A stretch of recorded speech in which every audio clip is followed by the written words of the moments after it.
We're standing by Cessna O-2 Skymaster, a development from the Cessna 337. And what's unusual about this aircraft is it's a sort of push me, pull you. Tractor engine at the front, and at the back, a pusher engine. Its job was forward air control. And you can only begin to imagine what it was like. These are relatively simple airplanes, and there are lots of parts available for them, and it was a relatively easy airplane to maintain. And you can see by how high it is, it's not hard to work on. This particular airplane has a lot of patches on the tail feathers, and that's from being shot at. It has taken hits and survived. Luckily, they didn't know how to lead very well, so they didn't get the engines. On the way.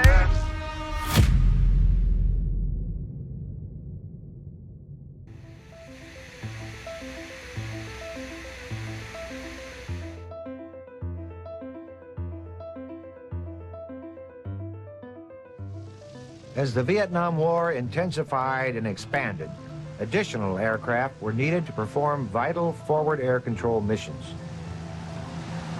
Plans for a faster and more heavily armed plane were initiated in 1964, but this new breed of aircraft would not enter the inventory until 1968.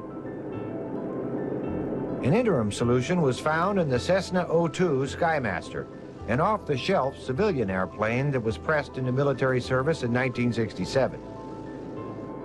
The Skymaster's push-pull engine system allowed FACs to respond more rapidly to emergencies over a wider area and provided them with greater speed in high-threat environments.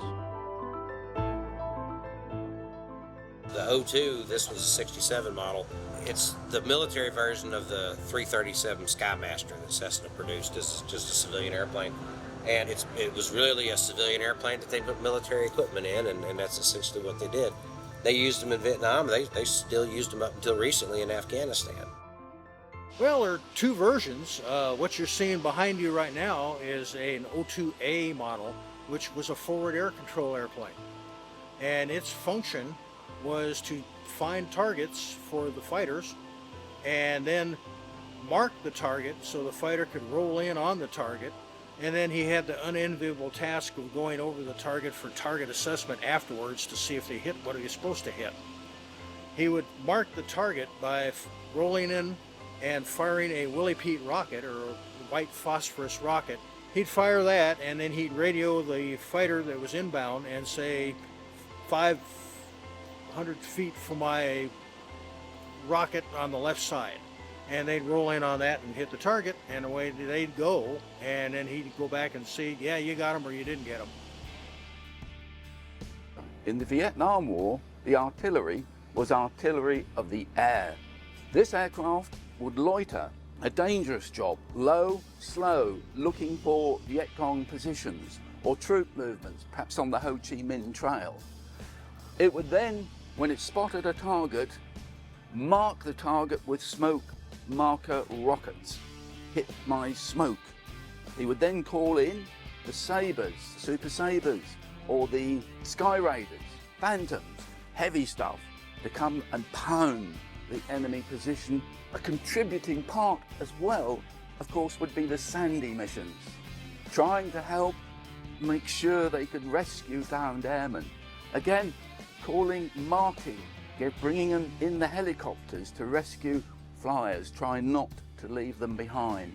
So not a pretty looking aircraft, not at all, but one that did an impressive and dangerous job.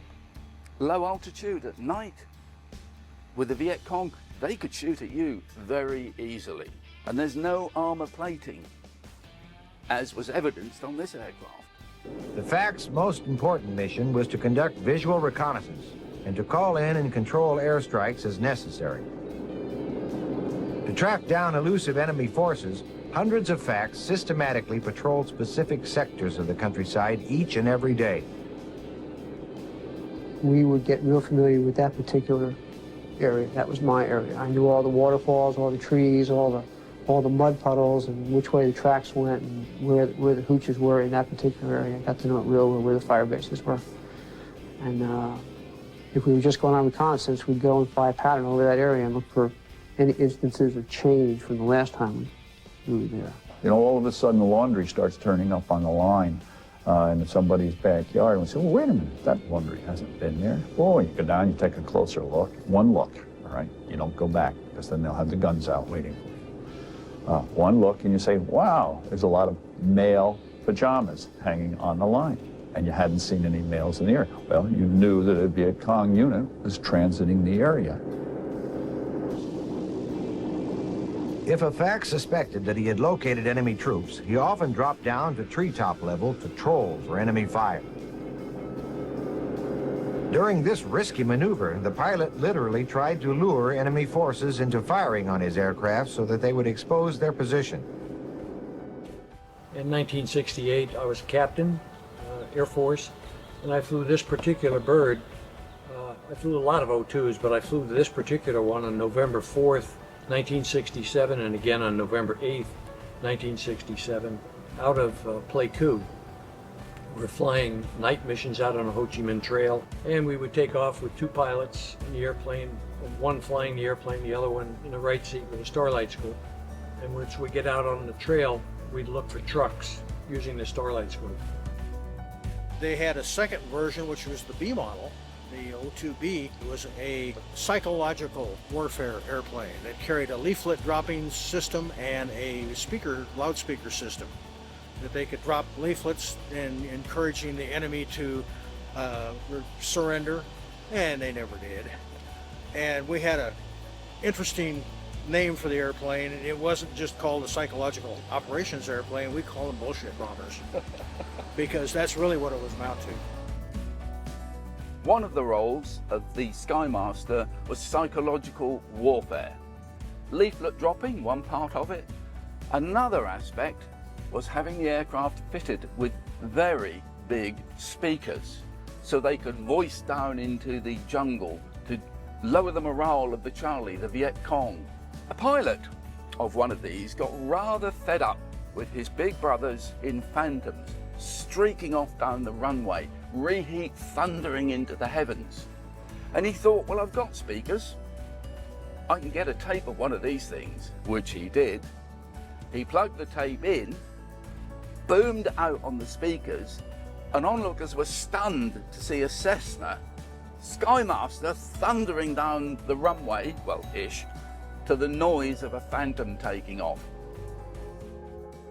The engine at the back was in no man's land. They didn't really know. They look at a few gauges. How many pilots read the gauges, for God's sake? And it was really left to its own devices. And it ran away, and it ran off compressions. It got overheated. It was really a terrible installation, really. And I don't think it was Cessna's fault. I think it was just the idea of putting the engine up out of the way. It sort of got forgotten. Simple as that, half the time. People were really interested in the noise at the front. When you got into this twin business, and the undercarriage was just a nightmare. You had to jack it up, and most people didn't have the big jack, so you had a 3-ton tripod or 5-ton tripod jack balancing on an oil drum, getting the height to get this thing off the ground 15, 17 inches so you could drop the undercarriage. And there were lots of problems where they had one leg go up and the other one didn't, and had an emergency handle that didn't always get them up or down. That was a nightmare. Hydraulically, the thing's a nightmare. It's just got a messed up hydraulic system for the landing gear and all that. And I can see where, you know, one misplaced bullet obviously can ruin your day no matter what. But on this thing, one misplaced bullet in about 20 different places can ruin your hydraulic system. And we spend more time with this airplane on jacks trying to work out hydraulic problems with the gear than we do any other maintenance issues with the airplane. It's very dependable. We fly it a lot and really have very little trouble with it. But when we do, it's going to be related to the landing gear. I nearly guarantee it. People who fly it, it's not fast, but it's a neat little airplane to fly in, and it's got all the radios and all that kind of stuff in it. And it's kind of an entry-level warbird, I guess you would say, for someone who has twin-engine experience or wants to fly twin engines. It's not quite a Mustang, but still, you get to say you're flying a warbird, so that's kind of cool. You think it might be a little faster with 2 engines, but it's really not. One engine dies, you really don't notice it other than the oil pressure goes down. It just is not a fast airplane. but it's extremely good at what it was designed to do for the military. We have a whole Vietnam search and rescue act that we do for air shows that's replicating picking up an F-105 pilot. And this airplane plays a very big part in that, of marking the target for the helicopter to come in. And I think she's in good shape. She's flyable. We sell rides on the darn thing. We keep her airworthy. It's not just a museum piece, so it's an operational airplane. Just like any other Cessna, general aviation airplane, checking oil, checking gas, making sure we've got everything we need to get there. All the big pieces are there, nothing's falling off, everything's working the way it should be, ready to fly.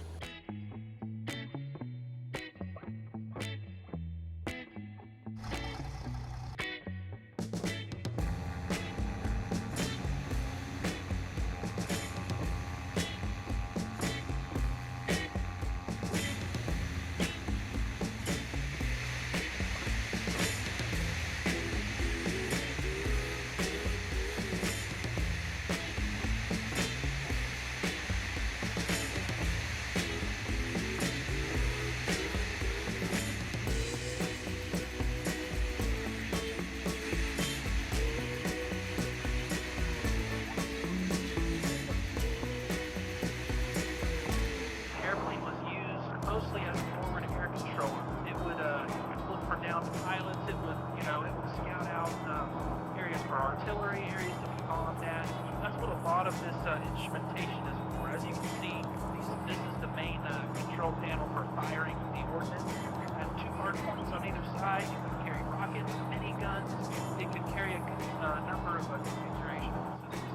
So these are the panels that help set up and use those ordnance to fire the gun to drop in this case, white phosphorus rockets that would be used in most cases to mark the targets.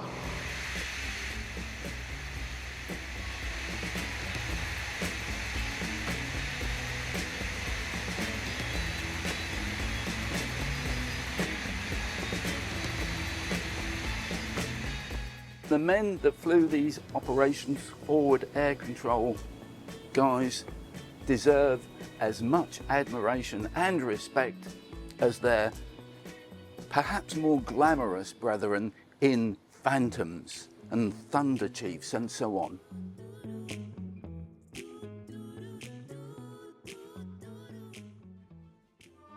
On the way.